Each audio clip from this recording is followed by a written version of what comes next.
Thank you, Dr. Linda.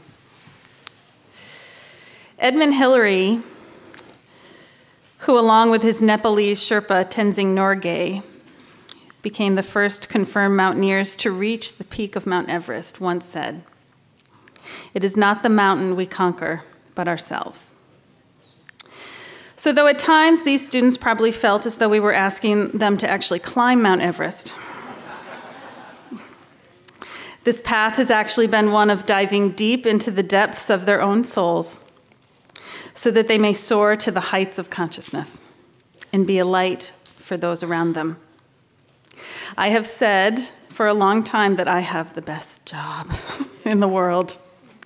My ministry is about serving and supporting those who are called to serve and support others through this transformative philosophy of the science of mind. And so what I want you to know is that this class of 2012 is a special group of souls who not only passed all the classes and completed all the requirements and did all the internships and all of that, but each of them has walked through powerful experiences in the meantime. They have stepped forward as ministers long before this day. They healed illness and cancer. They gracefully walked through life changes, jobs, moves, relationships. They've experienced great grief and powerful transitions, all the while allowing their hearts to stay open and receptive to the divine presence guiding, supporting, and loving them, and continuing to know the truth and supporting those around them in the meantime. And so I am thrilled for the ministries being birthed through them. For if the past 3, 4, or 5 years is any indication, this organization and the world is in for great, great blessings. And so it's my honor to introduce to you one by one the class of 2012. Okay.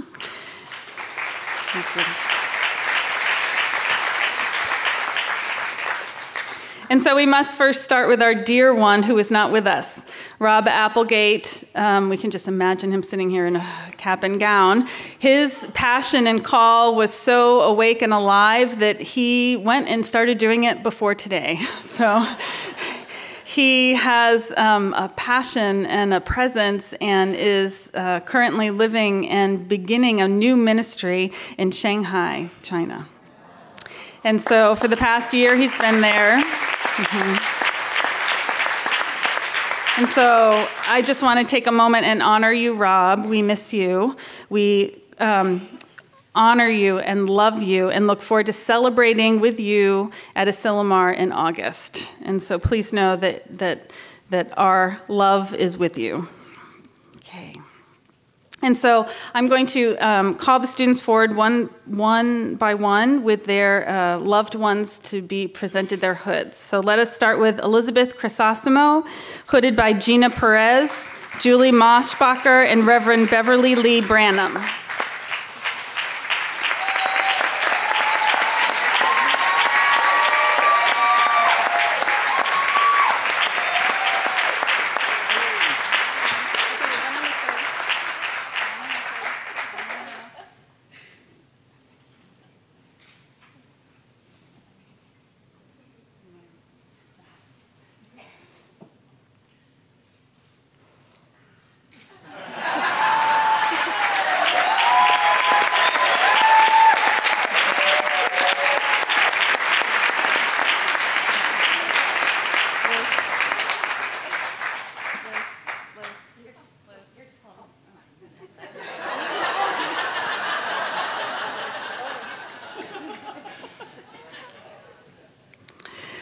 Josie Castaneda de los Santos, hooded by her husband, Ricardo de los Santos.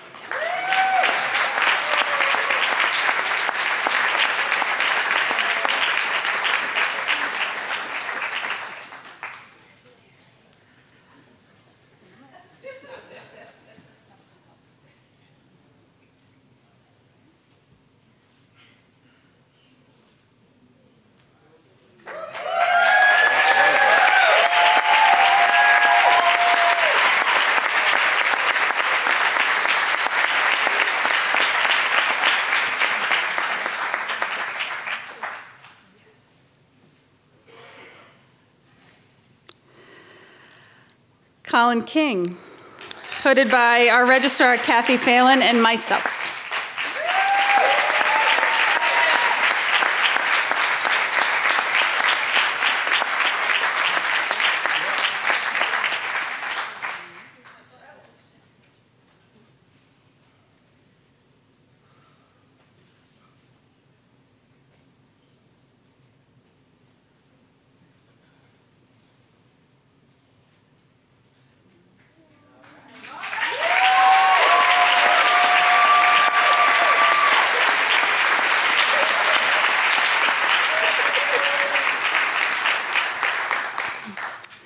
Joyce Kinzel, hooded by her brother Bob Kinzel and Reverend Dr. Harry Morgan Moses.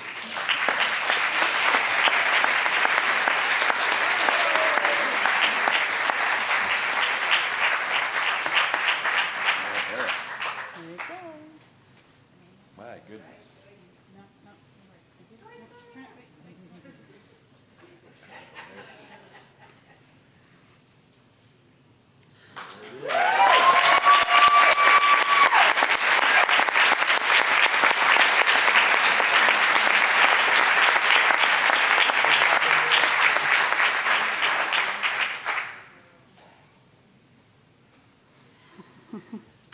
Teresa Luttrell, hooded by our registrar, Kathy Phelan, and myself.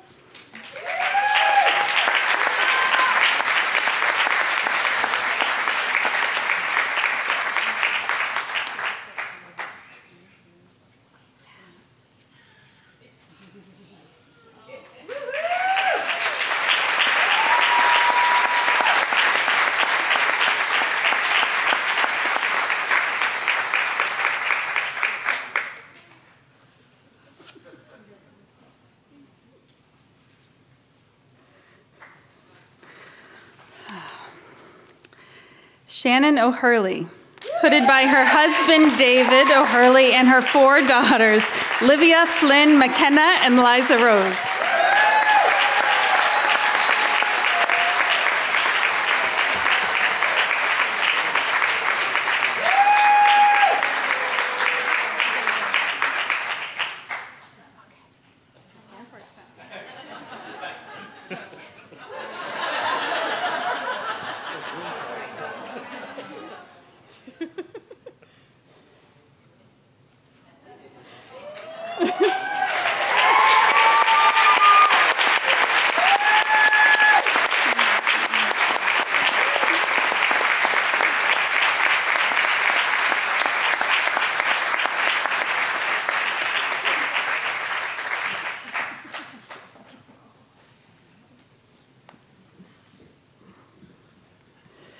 Judy Pando, hooded by Reverend Bonnie Rose and Reverend Mark LaPonce.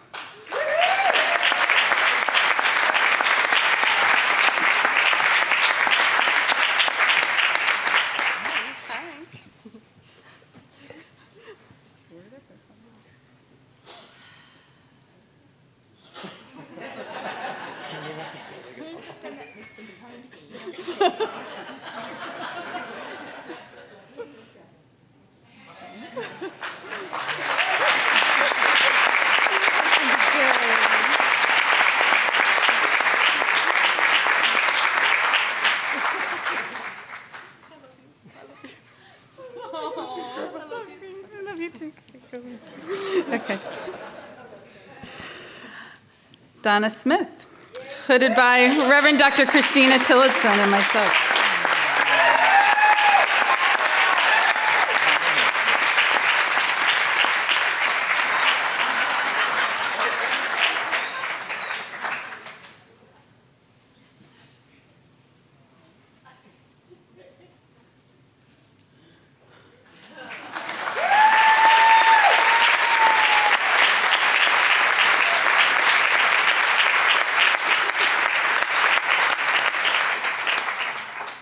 Last but not least, Judy Ann Davis-Young.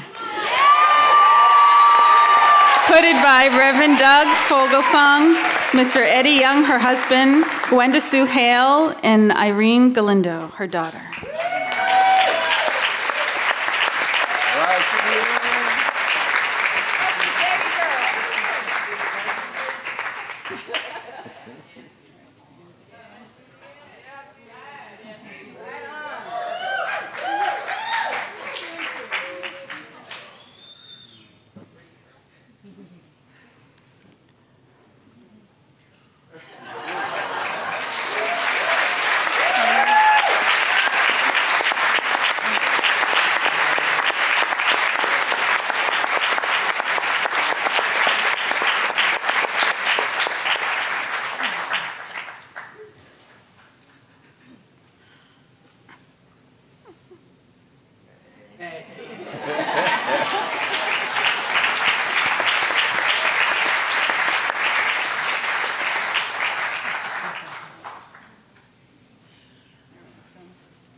Holmes Institute San Diego Regional Center, class of 2012.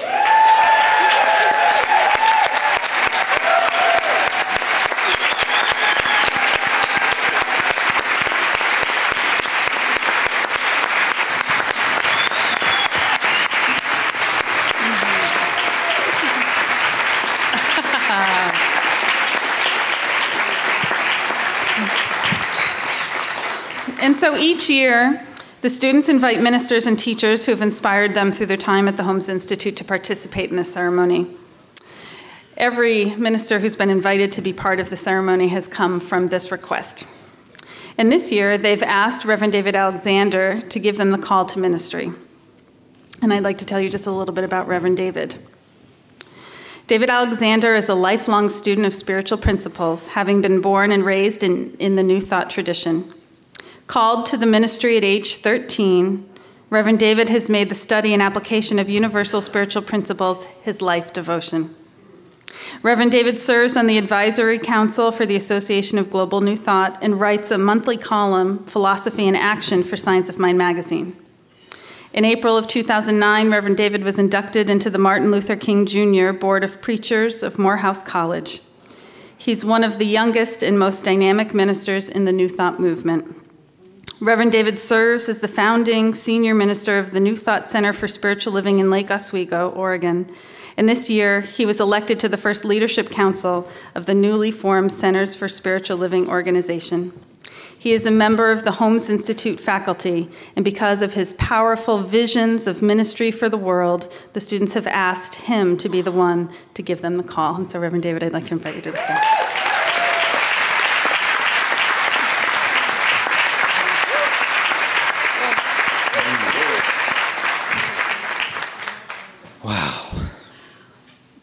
Thank you. Thank you for this powerful honor and request. I'm going to turn this way, but use this mic. Is that okay? I have about 30 minutes, right?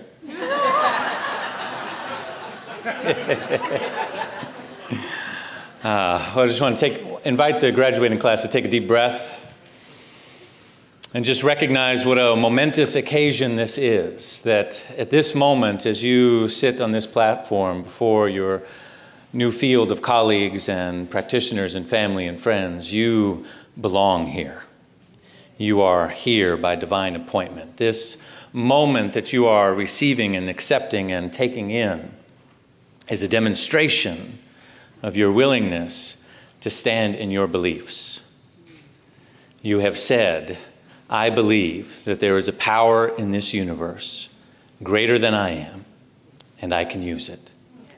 And you are now called and charged to use that power in the world for good, to use that power to call others out to their highest good, to be a teacher and a guide and a mentor and a beacon of light, to wake up the sleepwalking and to set the captives free. You have been called to be a mediator between two worlds, not because you stand between those you serve and their higher truth, but because you are called to facilitate the awakening of that which is already within them, that which they have immediate and direct access to facilitate between two worlds of the eternal and the temporal, of the infinite and the finite, between that which appears to be real and that which is eternally true. You have been called to call out from within them, to speak wisdom from within you, that they might blossom as spiritual beings that they have been created to be. You have been called, in essence, to call forth the paideia, to facilitate paideia, which is the formation of attention. The formation of attention, the shift from the superficial to the supernatural, to the superficial to the substantial, to the significant, to facilitate what it means to those who will be in your ministry and those who will be in the field of your influence. What does it mean to be spiritual and human? What does it mean to be a spiritual being having a human experience? What does it mean to be in the world but not of it? These are the questions that people will come to you with in their pain and in their struggle and in their triumphs and in their success, in their addictions and in their longing to be something more. You have been called to facilitate and to wake up the world so that we might awaken from the slumber of that which Henry James called a hotel civilization.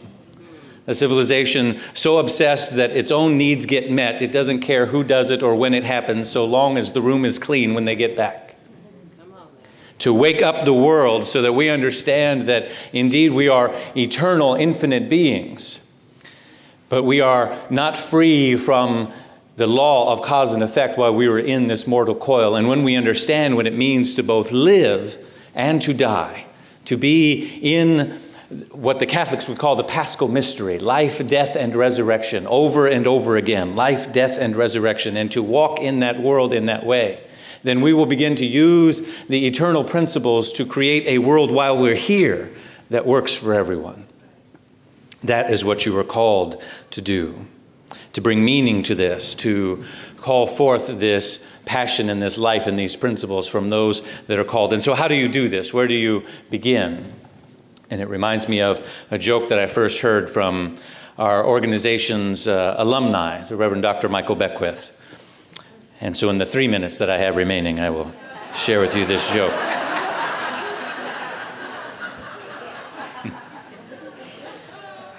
There was an old fire and brimstone church, and the pastor got up into the pulpit and he said, speaking on salvation, he looked out to his congregation and he said, I want all of you to understand that 20, 40, 60 years from now, every one of you is going to be dead. And they all clutched their Bibles and they shook in fear, except for one young man in the back who sat smiling. And the pastor noticed this young man, and so he said, well, maybe you didn't hear me. So he said it again. He said, I want you to understand, 20, 40, 60 years from now, every member of this congregation is going to be dead. And they all clutched their Bibles and shook in fear, except that one young man sitting in the back who sat smiling. So finally, the pastor pointed him out and he said, you, young man, don't you understand that 20, 40, 60 years from now, every member of this congregation is going to be dead? You have to be worried about your soul and about your salvation. What do you have to say for yourself? And the young man stood up and he said, Pastor, I'm not a member of this congregation.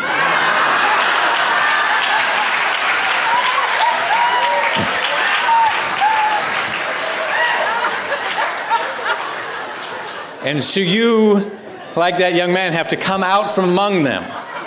You have to come out from among them and to be willing to find your prophetic voice, your voice of courage, change, and transformation.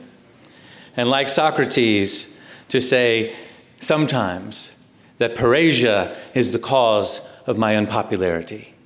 Parrhesia, bold speech, frank speech, plain speech, prophetic speech, in the face of conformity, in the face of complacency, in the face of the world that settles for less, in the face of the world that perpetuates low self-esteem and unworthiness and the desire to need something outside of yourself to make yourself complete. In the face of that, to be bold and to be frank and to be plain about the spiritual principles which you stand here today saying, I believe.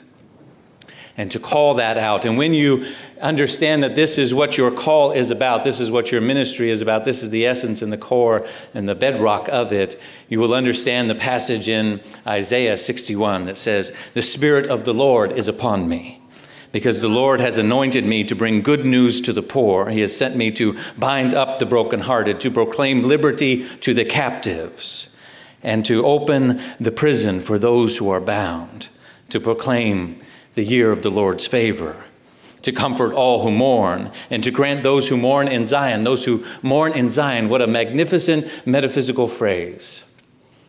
Those in Zion, in the new world, they're in the midst of a principle and a power that is all around them to bring forth every good thing that they need for the life of success and beauty and wholeness and love and happiness, and yet they mourn because they are held captive to the idea that they are not enough, or that something in their past binds them to a world of less than.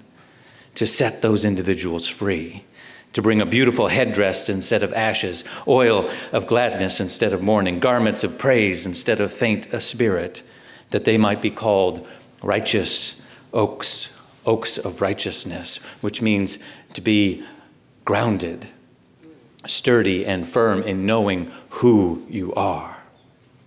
as you step into this call of ministry, you plant oaks in the world. You plant seeds of oaks of right usefulness in the hearts of those who hear your message and who take your classes and who are in your presence. And so in the 3 minutes that I have left,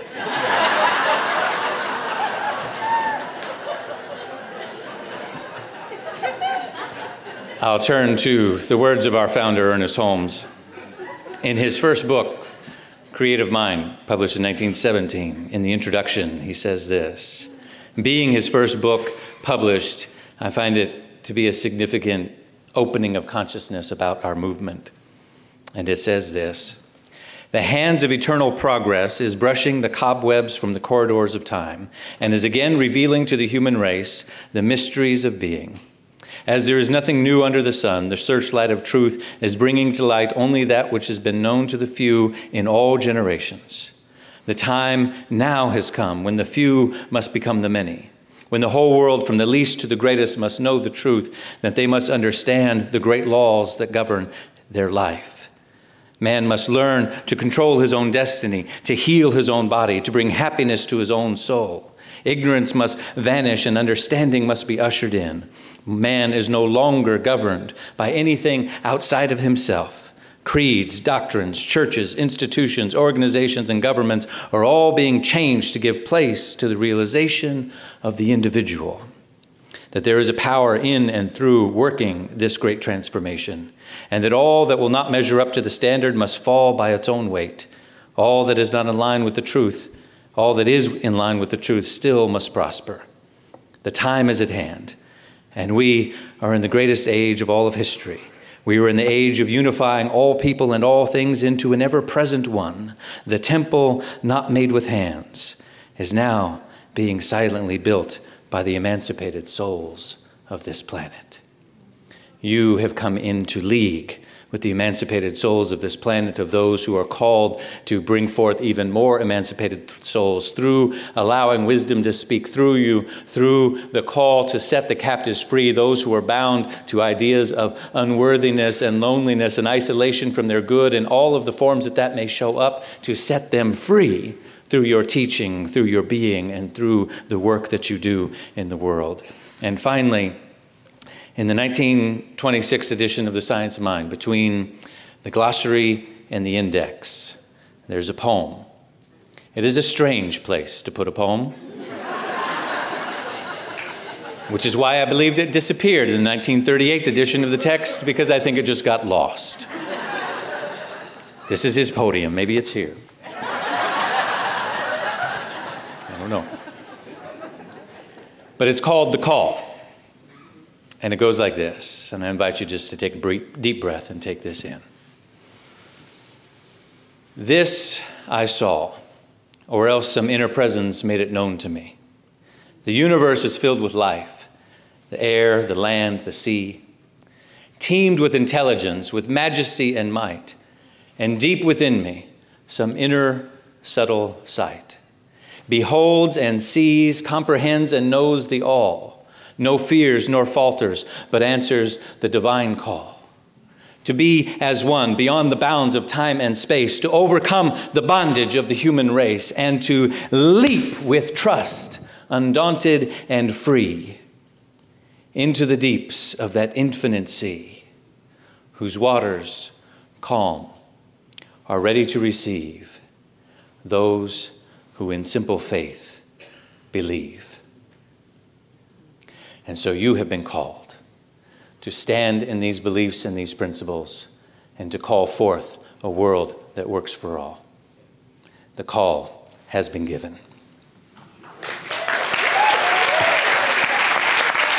Nice job, man.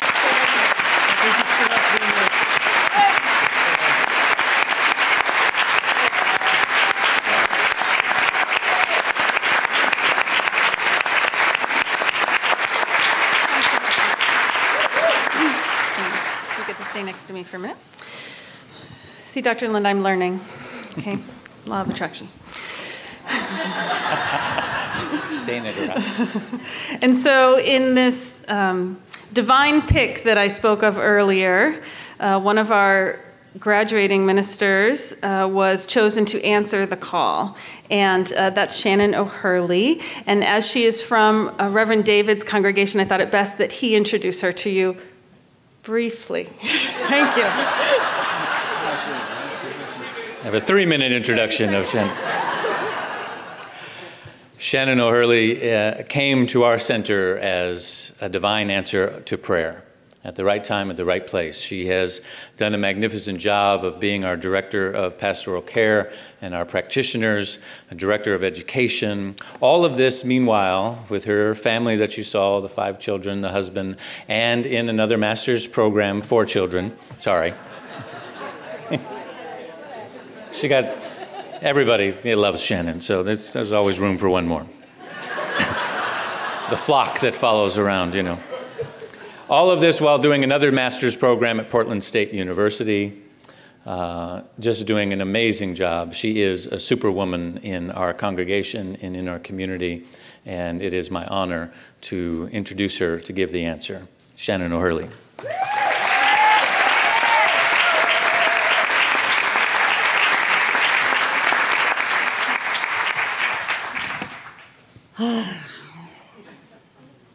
Oh, there is so much love in this room. I want to thank Reverend David for that beautiful call. Thank you. Thank you to Reverend Catherine, our dean, our guide. So much heart. We love you. Thank you to our teachers, to the leaders of this movement. We are blessed beyond measure. I am profoundly honored to be able to answer this call on behalf of my colleagues, these truth tellers and peacemakers and visionaries, these ministers. Oh, oh, the places we'll go. We've shared an extraordinary journey, my friends. Amazing moments, God moments, opening moments, awakenings together during these years. And so let's take a breath. Because this is the moment where we get to step into our sacred yes. We were just given our master's degrees. And that brings me to the question, what is it that we have mastered? I can tell you that we've learned a lot. The Holmes Institute curriculum is profound, it is deep, it is at times exhaustive. The knowledge that has been given to us by our beloved teachers, that has been shared so beautifully, has deepened us, it has enriched us. And I guarantee and absolutely know that each one of us has fashioned a fabulous tool belt of spiritual tools as we move into our ministries. What we have mastered, though, this is different. I believe, knowing each one of these beautiful brothers and sisters of mine, and Rob, I love you in China, what we have mastered is the art of surrender. Surrendering to the divine within.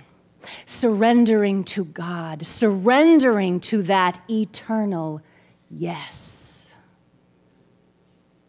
The Irish poet Yeats wrote, "Beloved, look into thine own heart. The holy tree is blooming there." I think of this holy tree like the tree of life. It is our tree. And on this holy tree, in this holy tree of life, there are limbs that intertwine and intersect. They are interconnected and some wrap around each other. There are some of these limbs where there are little shoots that come out, maybe 4 or 5.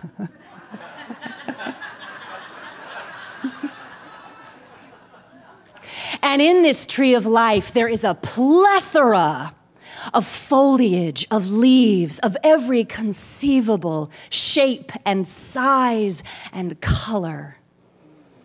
And we are these limbs. We are these leaves. And in this tree of life, there is the sweetest fruit. And it is sweet because it is the divine truth. We as ministers, our call as we move and play and swing and climb through this tree, this holy tree of life, our call is to share this truth.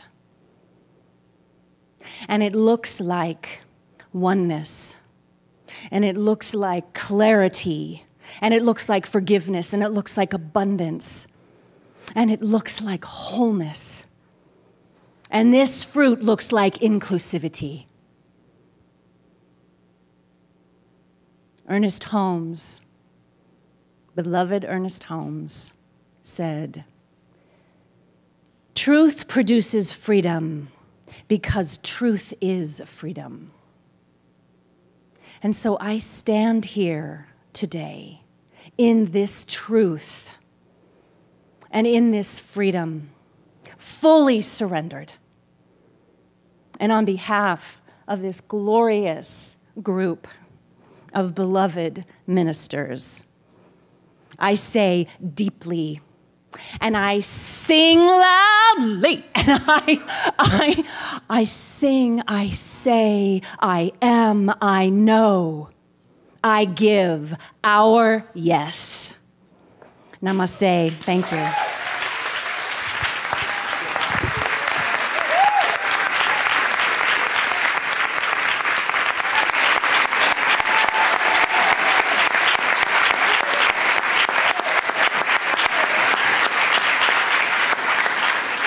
And to give a special blessing for our new ministers, is Reverend Dr. Kathy Hearn, Holmes Institute faculty, and former community spiritual leader of the United Centers for Spiritual Living.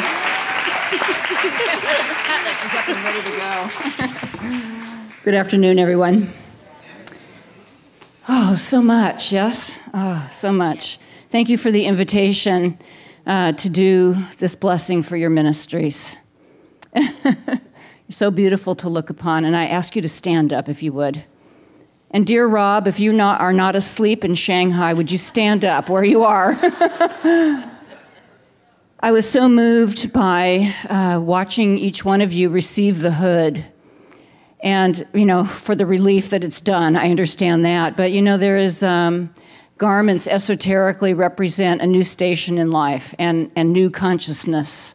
And so to watch you receive this new level upon which you now dwell was very, very inspiring. And you all did it so in such a beautiful and profound way. Yeah, you let it in. And I'd like to ask all of you to stand too, please. For truly we stand in the presence of greatness. Yes? Yes. And so we want to take a moment to bless these beloved ones. And I invite you, all of you out there, just to feel this moment and to know that across time and space there is a vast benediction that is coming from all the corners of the universe. As all of the ones who have ever walked this path of truth-telling and healing and awakening, all the ascended ones of all times, all the ones who have done the work to bring forth a greater truth, they incline themselves now to us, and they share their benediction. And so let us receive that into our hearts and feel this vast blessing that comes into each one of us through the top of our heads, right into our heart center. And then if you like, stretch out your hands to send this energy forward to these beloved ones as they just receive. And so we stand in the presence of greatness, and it is the greatness of a divine idea fulfilled.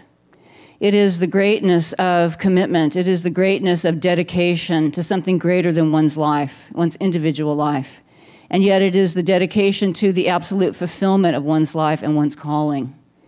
And it is the greatness of the path that these beloved ones are to walk. And it is the greatness of the love that they shall share as they already have been. And it is the greatness of the teaching that will come forth from them. and the compassion that they share beyond any limit that they've ever thought they had. All of this is here now in this present moment. And so I know each one of these beloved ones walks a path in which Spirit meets, guides, and directs each step absolutely for the greatest good. And that along every step of the way, I accept that each one knows that he, that she has all that is needed, both within and without, for the complete fulfillment of this divine idea that came forth from before the foundations of the earth, that was implanted in the heart of each one here, and that we are now witnessing in high holy celebration. And so I know that each moment is conscious and consciously blessed and filled with love and filled with joy, even when it doesn't look like that. And that there is something so much greater than the sum of the parts here that I can't even put into words, but I can feel it and I know it, for we stand in the presence of greatness. And so I give thanks for this and release this word and know that this blessing is done from now and forever. And so it is. Amen. Thank you. Thank you. You might as well stay standing. We have, Reverend David, do you have any closing comments? Okay. So let's... Are y'all ready for this decree? Oh, buddy. So listen up. By the power of the divine and the authority of Centers for Spiritual Living vested in me, I do hereby declare the official completion and achievement of these new spiritual titles of Minister and Practitioner of Truth. You may move your tassels to the left. Congratulations to all of you and to all of us.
there, we're almost there, I promise, we're almost there, we're almost there.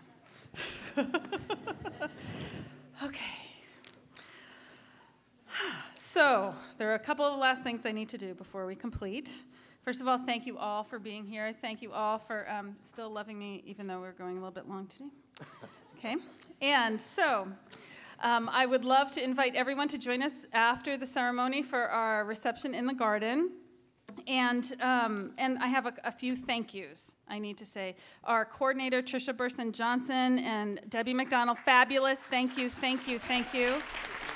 Mitch Earl, coming back to Seaside, thank you very much. The Seaside practitioners and Practitioner 1 students, the Holmes Institute ministerial students, our registrar, Kathy Phelan, Reverend Fran Lescota-Christ, Brenda Lee Ager, baby, baby, baby. Thank you so much. Our musicians, Bob Mathis, Lynn Willard, Pat Burke, Fred Obado, Ed Reeves and Melanie giving us sound, Tim Griffin podcasting for us, Edwin Robinson, Chris Bisson, and David Beardsley, and all of our amazing volunteers. It takes a village to put this together, and I am so grateful for everyone who's just said yes. I just ask, and they all say yes, so thank you so much. The other thing, okay, one more thing I have to do. Joseph Campbell said, the big question is whether you are going to be able to say a hearty yes to your adventure. And so I want to speak to the practitioners in the room and those in blue. If there's another little whisper going on in there in the next couple weeks, if you just think that might not be just done yet, I'm going to invite you to look at the pink card that's in your program. Let's talk about the call of your heart, shall we? We're having an open house on Saturday, June 16th. Like I said, my ministry is about supporting those who are called to serve. And so it is my greatest joy to pray and open to the possible paths, whether it's a Holmes Institute or not. More likely it will be. But just come and talk to me. And let's see the next great adventure that unfolds for you.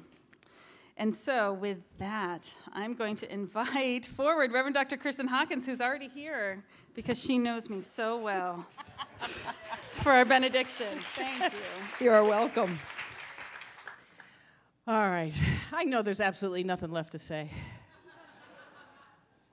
But of course there is. And that is just simply a prayer of gratitude as we close this beautiful, beautiful time together today. There was something that I said today that I want to just read because it felt so appropriate in closing in this benediction, and that was that I am the light that seeks. And so as I close my eyes now, as each and every one of us just take that deep breath, celebrating all that has been and all that will be in this coming day, week, month, year, life, what I know is that at each and every moment, we are the light that seeks. From this moment forward, no longer are we in search of that elusive something, but rather we stand in the knowing and the claiming of the beauty and the grace that we already are in this very moment, the beloved that we are. And in that sense, we absolutely celebrate and call good and very, very good this day, this life, this moment, and this celebration. And so I declare it as so, and so it is. And as I say, yeehaw. Yeah.